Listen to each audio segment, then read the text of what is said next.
We'll now sing our children to our classes. So, Bo, you want to come up? Bo's Director of Family Ministry.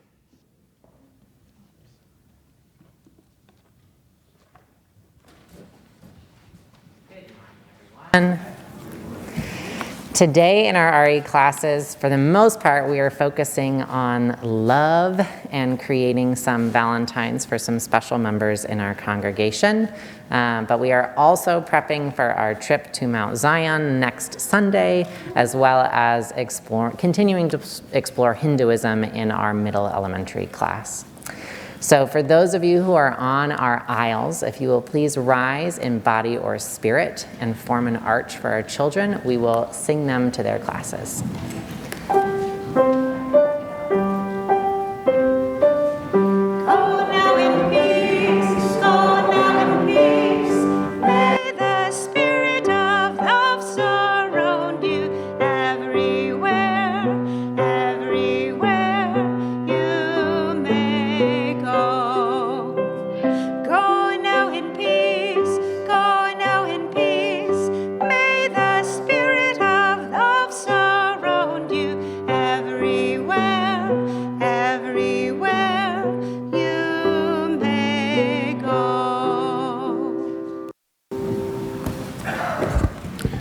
Thank you, Bo.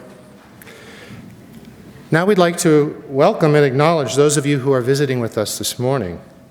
If you're online with us, you're invited to say hello in the comments section and tell us your name and where you're from. If you're here in person, the chat section can be found below or on the right side of the video when it is out of full screen. If you are here in person, please raise your hand so we may welcome you. Welcome.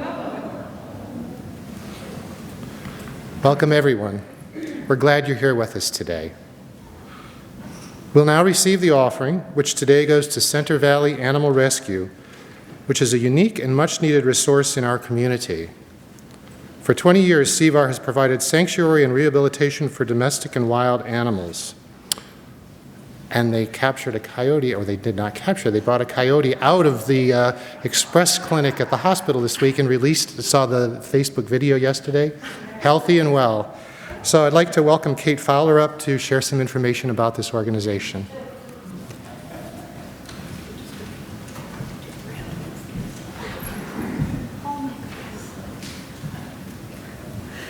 Good morning, and thank you for having me here. My name is Kate, and I volunteer with Center Valley Animal Rescue. It's on 32 acres in Quilcene, just about 20 miles south of here. And we just celebrated our 20th anniversary. It is a safe haven for domestic and wild animals. It has a fully equipped medical unit, which was used for stitching up the coyote that got into the hospital and needed a few stitches.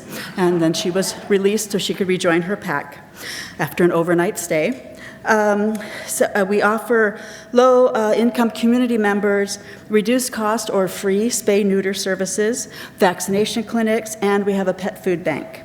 The rescue continues to expand. Most recently, a building was finished for dogs, which really expanded our ability to help dogs.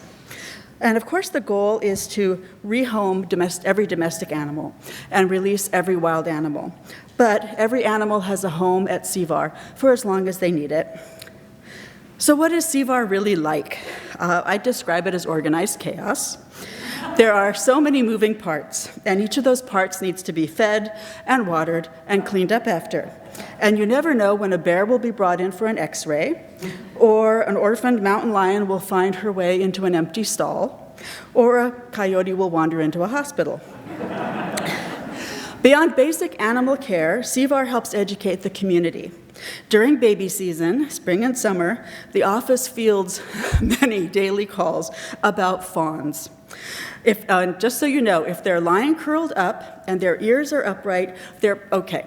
The first sign of dehydration is the tips of their ears start to curl backwards, and that's a bad sign. Crying may or may not be a sign of distress. Some fawns are just mouthy. So check the ears. Like all nonprofits, the rescue relies heavily on donations and volunteers. So how can you help? Spread the word. Let people know that CVAR can take in wild animals. This is an unusual resource in this area, and we are trying to let people know that there is a place. If you encounter a wild animal in distress, there is a place that can help. Let people know that Center Valley is a great place to adopt. Volunteers really get to know the animals so they can find the perfect placement. And some of our cats go to prison to be socialized. That's one of the programs. It's good for the prisoners, it's good for the cats. Some of them come back even knowing how to do some tricks, which is very impressive. Foster animals.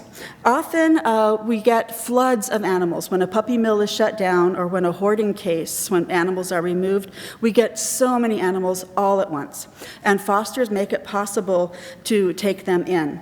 Last year, the rescue helped over 250 animals from animal cruelty cases.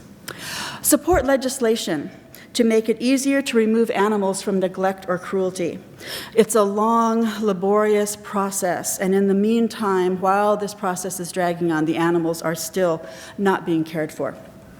So the founder of and director of the rescue, Sarah Penn-Halligan, recently went to Olympia to talk to legislators along with other representatives from other organizations to try to get just to streamline the process and speed it up. Like all nonprofits, well, I already said that, I think, so, but let's volunteer. It's only a 20-mile drive. People think that Quilcene is sort of the other side of the moon, and I live in Brennan, which is on the other side of the mountain, and so we are definitely, we are off the edge of the world. So whatever your interest, talent, or abilities, there is a place for you at the rescue.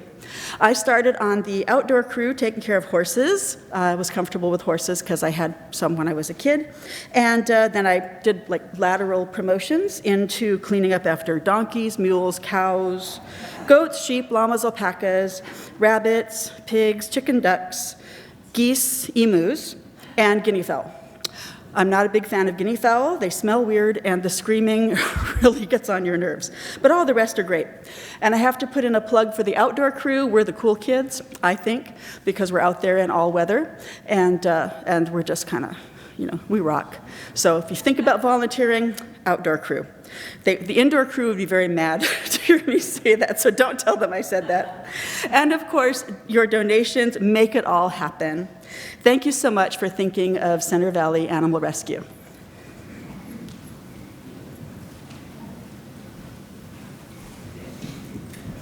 Thank you, Kate. If you'd like to donate to this worthy cause, you have a few options. The ushers will now come among you and receive the offering from those of you in person. For those viewing online, text the amount you'd like to give to the number now showing at the bottom of the screen, or simply mail a check to QUUF. Just remember to put Center Valley in the memo line. We'll now gratefully receive your offering as we listen to Katy Taylor sing a version of the old American hymn, Come Thou Fount, with a new melody and words by Malcolm Daglish. It's called simply Fount. Come thou fount of every blessing, tune my heart to know thy grace. Streams of mercy never ceasing, call for songs of loudest praise. In the steadfast pull of ocean, in the sudden rain that falls, there's a wheel in constant motion, there's an ancient voice that calls. There's no final destination, rivers bend and open wide,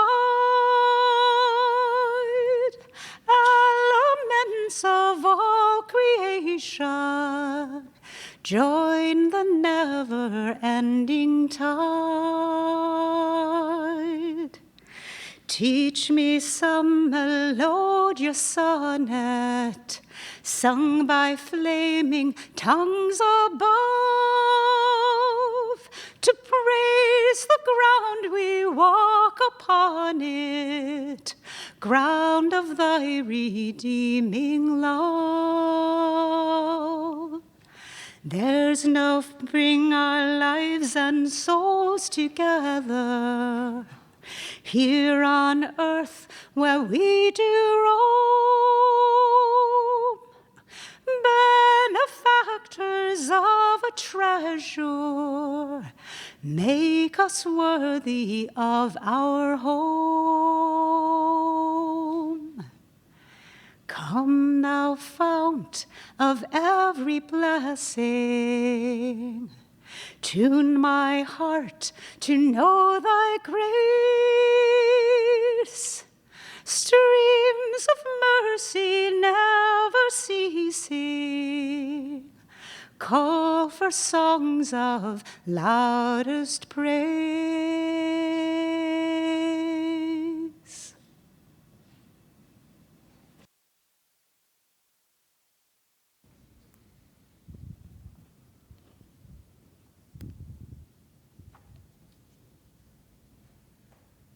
Thank you. So talking about Katy Taylor, who's been celebrating winter solstice rituals for 15 years, is an ordained interfaith minister, and who has delighted us all with her music, has some words to say about our new wild church adventure. Come on over, Katy.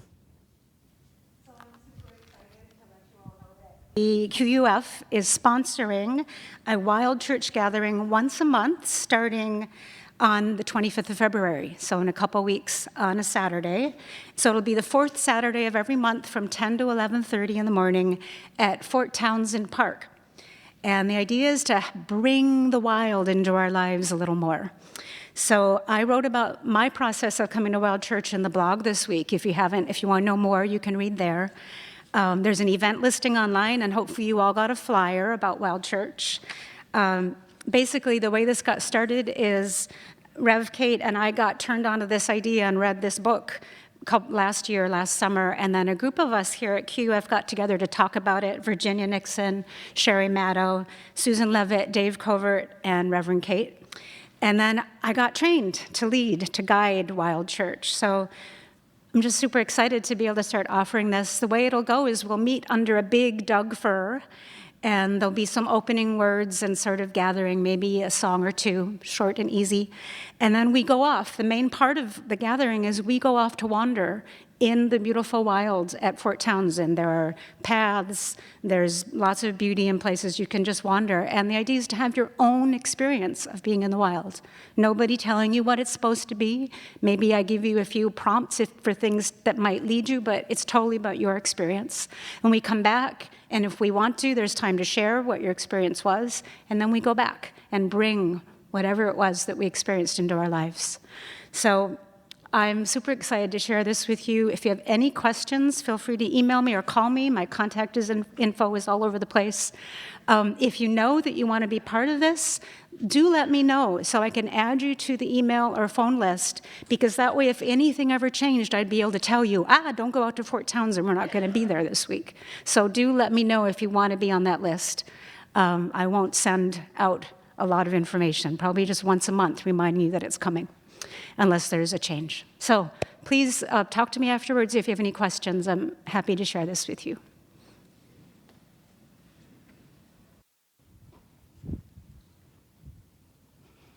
Thanks, Katy. I'm really super excited about this whole new movement. I think it's going to be a great blessing.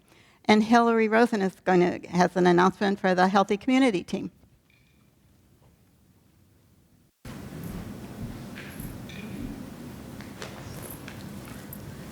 Hi, everybody. My name's Hillary Rosen. I'm with the Healthy Community team. We're going to be hosting a conversation circle right here in the sanctuary after the sermon. We're going to start at 11:15-ish, and we'll go for about an hour. We'll give you a chance to grab some coffee, say hello to your friends, and then I'm going to come through with a little bell, and when you hear the bell, if you're interested, come on over and have a seat, and we can all chat together. We generally use 2 questions, one from the sermon and one from the cottage meetings that we had. So they're things that are of interest to us. And we'll just spend an hour just being together. And so give me a chance to talk to Katy about Wild Church first, and then, we'll all get together. One more thing, we are looking for new members of the Healthy Community team. So if you are interested in being involved in the community, in moving everybody towards healthy conversations, in being part of a team here, it's really interesting and fun work. So you just send an email to askhct@quf.org, and we'll start a process of pulling new members in. So thanks very much for your time. See you around.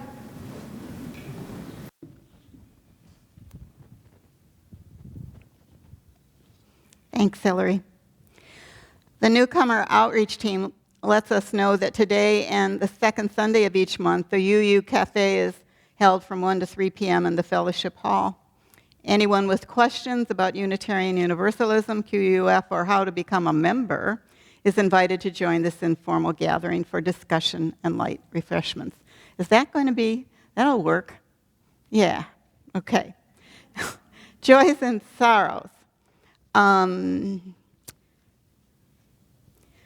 We'll now share our joys and sorrows, recognizing that our personal joys and sorrows are only a fragment of the joys and sorrows of the larger community of life.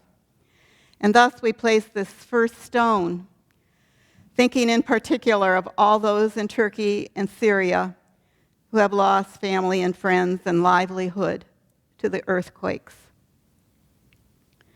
We hold in our hearts the deep sadness of such loss. There are no words to express the sorrow. We hold up the ancient city of Antioch that is demolished.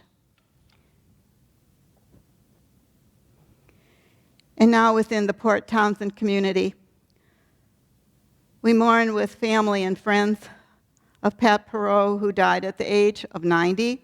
As an activist, she worked with PFLAG, parents and friends of lesbians and gays, which she helped serve as a member and a director of the local chapter.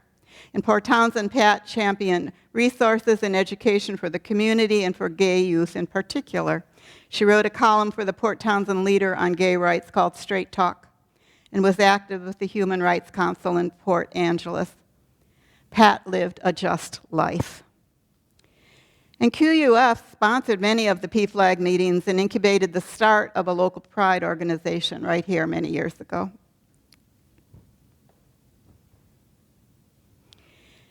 And now we place the final stone, holding in our hearts the sorrows and joys I've just shared, but also thinking of such joys and sorrows among us that are unexpressed, but of no less importance. I invite you now into a moment of silence.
Today's reading is Finding My Calling, with a line from After the Japanese by Jack Granith, by Rosemary Watola Tromer.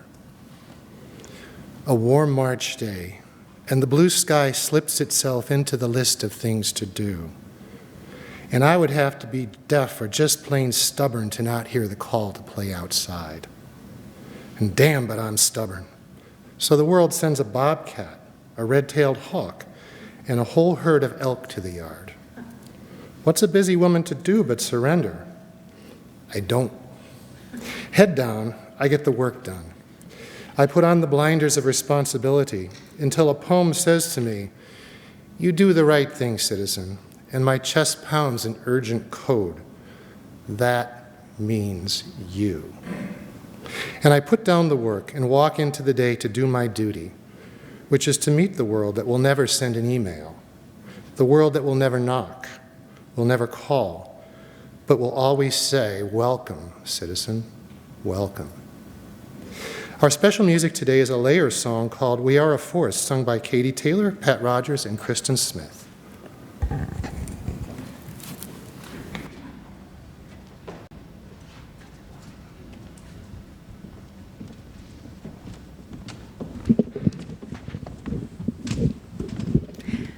So we're going to teach this to you, and we'll start with the first layer. We'll do it call and response a couple times to get it, and then we'll move on to the second layer, which Kristin will be leading, and then we'll move on to the third layer, which Pat will be leading. And at some point, we'll get to the point where we can stick them all together, and you can sing the whole thing with us. So we'll start with the first one. I don't know if the words are going to be up there or not, but they're pretty easy. We are a forest. There it is. Oh, nope. That's not it. We are a forest, we are deeply rooted, we are a forest, roots in the earth. That's our first line. So first part goes, we are a forest, we are deeply rooted. Try that. We are a forest, we are deeply rooted. Second part, we are a forest, roots in the earth. We are a forest, roots in the earth. Put that together. We are a forest, we are deeply rooted. We are a forest, roots in the earth. Again. We are a forest, we are deeply rooted. We are a forest, roots in the earth. One more time. We are a forest, we are deeply rooted. We are a forest, roots in the earth. Second layer. Deep, deep, deep, deeply rooted, deep, deep roots in the earth. Deep, deep, deep, deeply rooted, deep, deep roots in the earth. Deep, deep, deep, deeply rooted, deep, deep roots in the earth. One more time. Deep, deep, deep, deeply rooted, deep, deep roots in the earth. Third part. Deep, deep, deep, deep. Again. Deep, deep. All right, so each part repeats twice. And we're going to do all three of those parts right now. We'll do We Are a Forest, and we'll do Deep, Deep, Deeply Rooted, and we'll deep, deep, deep, and we'll go all the way through. And then we're going to come back, and we'll start trying to layer it. So I will sing the first part, and people on that side of the church can follow me. People in the middle get to follow Kristin on the deep, deep, deep part. And people over here on the left will sing the high, deep part. And if you get messed up, don't worry, just sing whatever part you feel like singing. Because they all go together, so it'll be okay, any way it works. All right. Let's go with it. We are a forest, we are deeply rooted. We are a forest, roots in the earth. We are a forest, we are deeply rooted. We are a forest, roots in the earth. Deep, deep, deep, deeply rooted. Deep, deep roots in the earth. Deep, deep, deep, deeply rooted. Deep, deep roots in the earth. Deep, deep, deep, deep. We are a forest, we are deeply rooted. We are a forest, roots in the earth. We are a forest, we are deeply rooted. We are a forest roots in the earth. We are a forest, we are deeply rooted. We are a forest roots in the earth. We are a forest, we are deeply rooted. We are a forest roots in the earth. We are a forest, we are deeply rooted. We are a forest roots in the earth. We are a forest, we are deeply rooted. We are a forest roots in the earth. We are a forest, we are deeply rooted. We are a forest roots in the earth. We are a forest, we are deeply rooted. We are a forest roots in the earth. One more time. We are a forest, we are deeply rooted. We are a forest roots in the earth.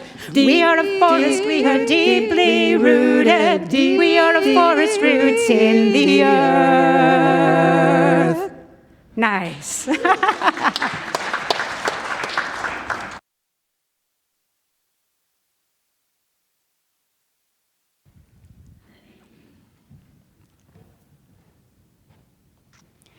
I feel like I need my branches just to kind of, stretch out and my roots deep down.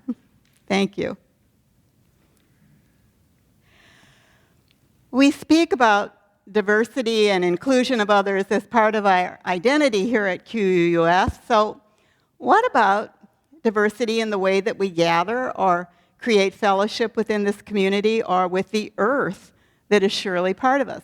Just move your feet a little bit and know that this earth is right here and part of this service, right? What would it be like, the service, without the earth? At one time, I worked in the Hudson Valley outside New York City, and there were 4 churches gathered and shared resources. They shared ministers, communities, educational activities, and members could move from group to group depending on their own needs on any specific day. So you wake up on a Sunday morning and you say, I think I'll go to that church. And yeah, you belong to one church, but your roots could go far. So let me say how it worked.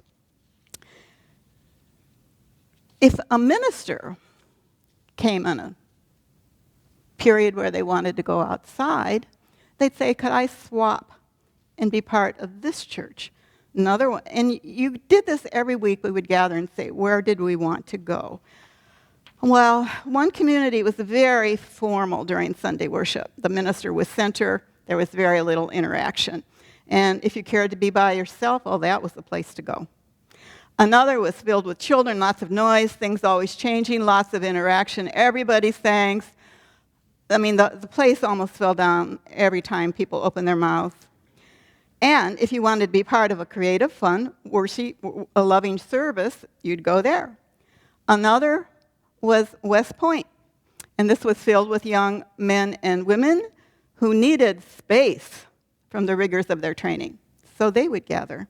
And here was my very, very, very favorite.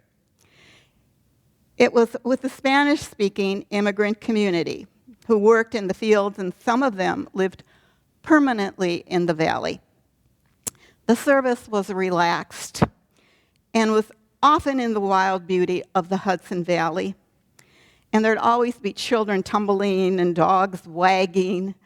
And I loved the notion that church could be outdoors. In the outdoor service, there was often room for critters who were not human, and they often got center stage.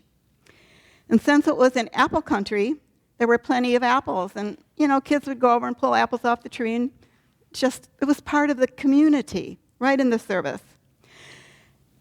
We always sat in a circle so that we could see each other. And the animals could frolic too.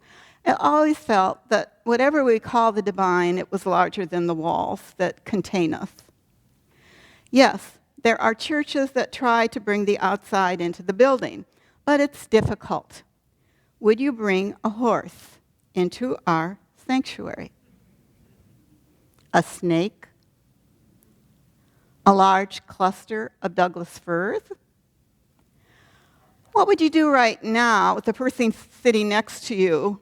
Say you heard a toad croaking from their pocket. Would you ask to pet the toad? I would hope so. And maybe the toad could sing with us.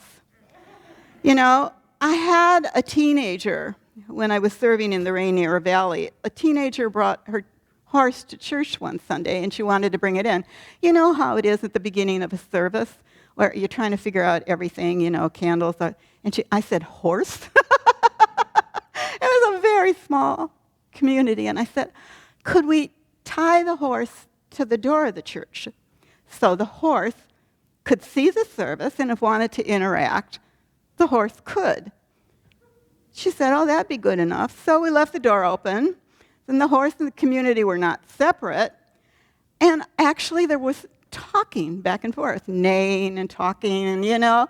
And I thought, this is really cool. You know, I want this horse to become a member. And one church that was welcoming to nature was St. John the Divine in New York City, where I lived.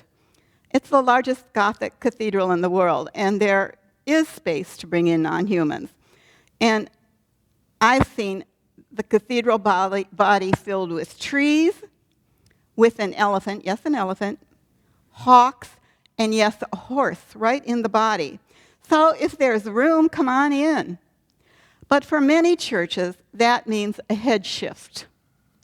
But really, it should not be. We humans have become much more separate from the natural world in the last centuries. Did you know that over the centuries in the beautiful Chartres Cathedral in France, the animals were brought into the nave or the sanctuary during the cold weather so that they could keep warm? Could you imagine, if you've ever been there, that amazing space filled with critters? But that was normative. Of course, we are all dependent upon one another, and a sacred space should exemplify that basic truth. Most churches, compared to the air outside, are quite small. So what if we took the outside world and said that today this will be our space to gather, to honor, and to seek nurture in this, our sacred space, our sanctuary? That church will be outside no matter what the weather. We call this room that many of us are in right now our sanctuary, and it is. It's a beautiful space. I love it. You know why? Because it feels like trees, doesn't it? You know, when I first came here, I realized I'm talking, during the sermon. I was talking to the trees. I sat right back there my first time I came in, right next to that wonderful post. And I felt the presence of that tree, you know, its history, and I kind of bonded with it, and I'm still bonded with it. So we in our world have created many sanctuaries for wounded animals, for people fleeing unjust political systems, or even spaces where what we need is just plain quiet space. When I was teaching, I would have my class pack up and we'd go outside, learn, and explore. I always taught Wordsworth in the middle of a daffodil field.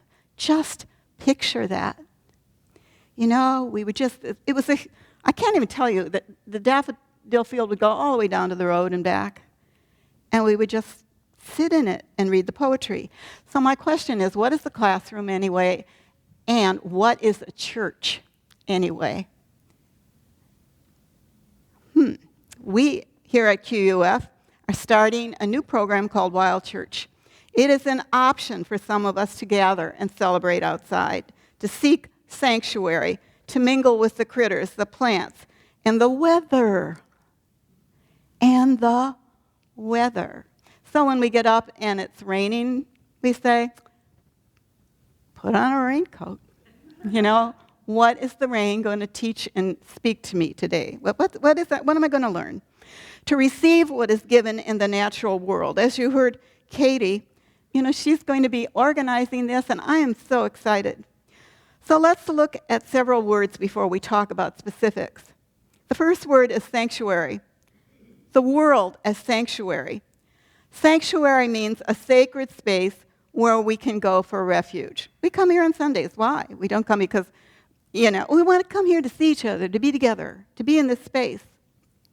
And did you know that in all of the original large shrines and churches in France that are dedicated to Mary, they were originally sacred groves where people went for their own source of community and ritual. And then the churches were put on top of where people, and it's all Druidic, Celtic, thought was a sacred space, and they were. And spaces in our own outdoors in the United States, sometimes they had this concept of protectedness. In Kentucky, there were wild spaces where warfare was not allowed. Interesting. This is a sacred space outside. No one can fight in this space. There are sanctuaries as sacred as this beautiful room that some of us are in, and the sanctuary of wild church. That means moving into both church and the wild. And that, of course, for me, means looking at words. What's the derivation of the word church? In the Greek, the word ecclesia was used centuries before the Christian church picked up the word. In Greece, it meant a social, political gathering of citizens who attended to the needs of their city. A city council meeting would be a church. They were looking into the future and trying to plan what was best for the community. That was called a church. They were folks of action. There's a transition in Hebrew. The word was expanded to mean sacred assemblies and places to conduct business. I've actually saw that in Turkey, or in some mosques you had business going on, people were eating lunch, some people were worshiping, and it felt so amazingly right that a sanctuary, you could have all of these things going on. The word even became more contentious in the period of early Christianity, and the emperor became very concerned. What is this gathering about? It was frightening to him because the gathering of citizens was considered political. Add the word sacred, and the emperor had a right to be scared because the citizens were looking toward the future and maybe a future without him. And at that time, women were actually many of the church leaders. Now that is scary to an emperor, let me tell you. And in the Old English and Latin, I love doing this, the church came from the word meaning circle or ring. Everything should be done in a circle. So really this morning we should just all be moving our chairs around so that we could be seeing each other, not me. We can see things better in the round. Early churches were built with people facing one another rather than looking toward the front. Even in Nicaea, the church was in a circle. And critters were in the church. They always were allowed in churches. The word actually means a circus.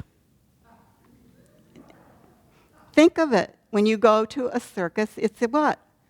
In a round. So when you go to a circus, the word that it's derived from is church. Different circles of things going on at different times, different people, and that is where the activity takes place. It is supposed to be magical, and the Celts believed that fairy circles were part of the sacred world. So in summary, what is a church? It's a sacred political circle which you gather in community to do action. Okay, yeah, I see, yeah. Now add the word wild. In Old English, wild meant natural state, uncultivated, untamed, undomesticated. And the German derivation of the word means it is woodlands. So let's add that on. Okay. If we put it all together, wild church as our sanctuary, the Douglas firs, the fern, the pine cones, the squirrels, the birds, the water, the sky, our spirit guides, and our preachers. I don't have to stand up here. Is it a sanctuary? Yes. A place for all of us to be present, to leave our anxiety, to see something beyond our current personal problems and be safe and cared for. Is it wild? Yes. In the woodlands, in the grass, maybe even in the water. And church is a church? Yes, if it is in a circle. We gather in a nature circle, in the circle of all that is given to create and sustain life. And it can indeed become a social, political, religious gathering to sustain this earth of ours. And we need this. And think about it. What is the ultimate circle? The earth. This is what wild church means. We are gathering to be gifted by the earth, to be seen by the earth, to play with the earth, and to honor and protect our mother circular earth. There is nothing that is more sacred than that, folks. Nothing is more sacred than that. And I think we all know at this moment in time, if we do not create these places outside where we say to our earth, you are the most sacred, and we honor you, we bless you, and we ask for blessings back, we are doomed. Every time I pick up the news and read something about what's happening to the earth, I want to say, oh. In ways we begin to look at the earth is to come together and say, let's look at it. Not just go through it, but look at it. The Wild Church is a network of 125 churches that exist in the United States and far beyond. Our closest Wild Church is on Whidbey. The network represents no religious view or dogma. And what do these communities have in common? Simply a call to service to the earth. The earth is the magnetic pole. Have you ever seen that? Where you see a rock and you see everything coming toward it? The earth is the pole that keeps all of these separate communities together. And I want to do one more word, and it's man, which comes from the Latin word humus, which means earth, ground, or mud, and to be one who's grounded or one who is humble in relation to the earth. And that word means male and female. One who's made of the earth returns to the earth. In other words, earth is where our feet should be rooted and our spirituality should be linked on the deepest level. Wild Church is where we come together as community to look and feel our earthiness. When's the last time you stopped and said, well, hello, earth? What else are we, folks? We're dust from stars. That's what we are. And we stop to appreciate every stone that we touch, every plant we admire, every bug and every slug that's part of our webbed existence, our story. There's no existence without one another. And I'm going to read scripture to you, so hold on. This is Romans 8. I actually love this passage. We know that the whole creation has been groaning in the pains of childbirth until the present time. Not only them as if they were separate, but we ourselves who have been awakened by a great mystery, we too groan inwardly as we eagerly await our reconnection as kin within the whole, a full release from our collective bondage to a culture of destruction into a full and embodied web of life. I find that passage speaks to me now as much as it did several thousand years ago. We are embodying it in this web of life. And they are ancient, and they speak to us on this Salish seed right at this moment. We bear the responsibility. And think back on your own life and remember moments when you learned compassion about this earth and its interconnectedness. How was it passed on to you? For me, it was through my grandfather and my father. I was a little girl riding on a hot summer morning with my grandfather, and we were going out into the country, and there was this very, I was one of those old Fords, remember them? You could pull down and hear all the outside, pull down the window, and this painful crying came through the window. And my grandpa pulled the car over to the side, and he said, let's get out. We were right on the Chagrin River in Ohio, and there were 4 kittens who were drowning. And I remember my grandpa jumped in the water, pulled out those 4 kittens, put them on the land. Then he came over, and I had a skirt on. I was very little, and he showed me how to cuddle them and hold them, keep them warm. And he said, put them to your body so they can feel the heat. And I could feel their hearts. That was my first encounter. I think that was something so great. The other one was with my dad. I remember as a teenager, there were mice that were behind the border in my bedroom, right behind the wall, and I kept complaining and I couldn't sleep, so my dad said, well, let's do this together. And we went out and we found the nest, and my dad got, he was really trying to take care of these. He got a little dropper, and he fed the mice so that they could live. And I remember he showed me how, to do this, to keep them alive. And then we took them out to the forest, and we had a small ritual where we let them go. My dad was teaching me what I thought was a pest was what? A gift. How do we care for these little ones? And the last thing my dad did, and this is in my mind forever, where he saw the land and the animals, the critters, when it was freezing in Ohio, and sometimes it would get below 0, he would say, put your coat on. We'd get cardboard boxes, and we'd get old rags, and we'd go out into the freezing cold. And we'd put these boxes down, and we would stuff them with rags, and we put them in different parts. So the critters, the wee ones, would not freeze at night. Now, when I look on all of this, I know that this is the beginning for me of what I think my basic theology is. It was given to me by my grandfather and my father and all my family. That wild church is what? Caring for one another. Even if it is a little baby mouse, that is part of the circle. If you see a circle, a church as a circle, that mouse was a member.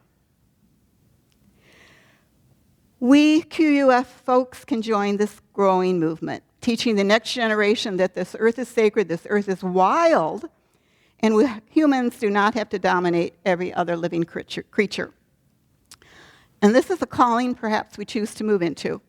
We can dress up as an orca whale at protests, or save the salmon habitats, or work together to find new ways of creating renewable energy, sharing beauty, or even we might save a mouse. Who knows?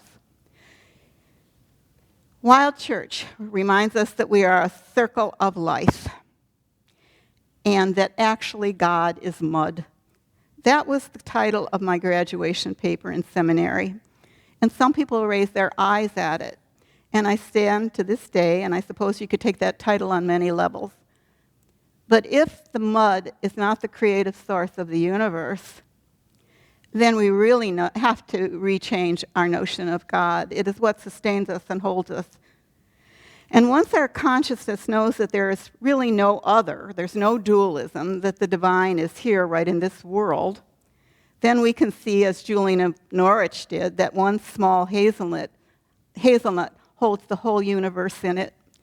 The whole universe is in one nut. We don't have to look for it anyplace else.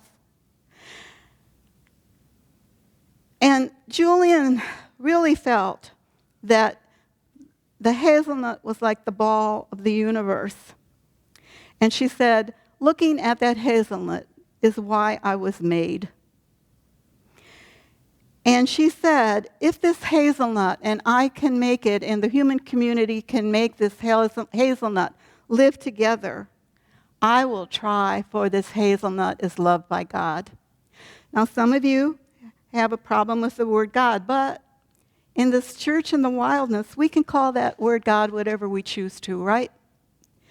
It is something that brings us life. So I invite you to join us on this journey as you are able. And if you can't go out in the wild yourself, well, we'll bring back stories and photographs and artifacts so that our QUF sanctuary is adorned with vast beauty. And we can remember that all is one. There's no separation. And that if we are to survive as Earth, then we must love it as much as our own being. I'm going to say that again. If we are to survive on this earth, we must love it as much as our own being. Because, friends, there's no separation. And you and I are made of earth. And we gather in circles which are church. So welcome, Wild Church, to our community.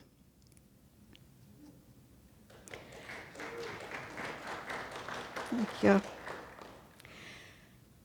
Our closing song is hymn 163, For the Earth Forever Turning.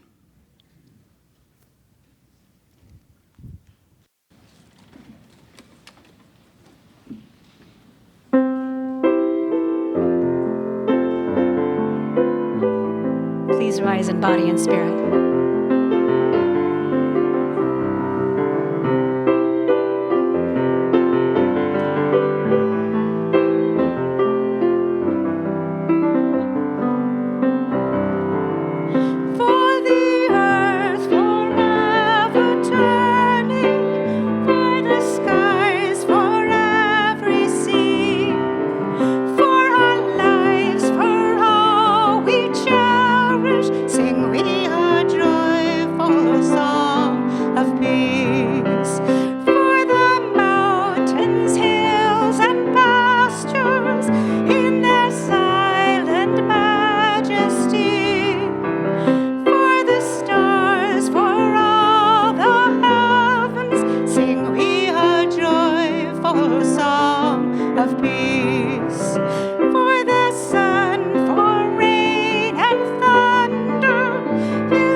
Please join us in our chalice extinguishing words.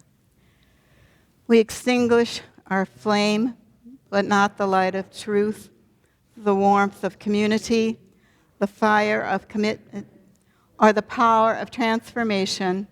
These we carry in our hearts until we are together again. Next week, Melody Moberg will be speaking on the topic of Taoism, and we hope that you can join us. Our postlude today is Same Sun, a video from 2022 featuring Katy Taylor and Heidi Mattern.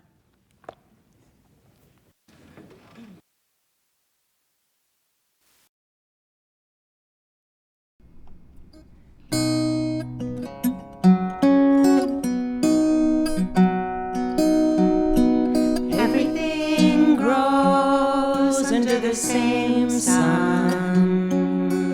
All of us come from the sea. Everything grows under the same sun. All of us come from the sea. As long as we're alive, we only seek to thrive till we go back to the mystery. As long as we're alive, we only seek to thrive till we go back to the mystery. I have come for communion, precious sweet reunion with the powers of the mystery. I have come for communion, precious sweet reunion with the powers of the mystery. May I shine a light of kindness through the night till I go back to the mystery. May we shine a light of kindness through the night till we go back to the mystery. Everything grows under the same sun. All of us come from the sea.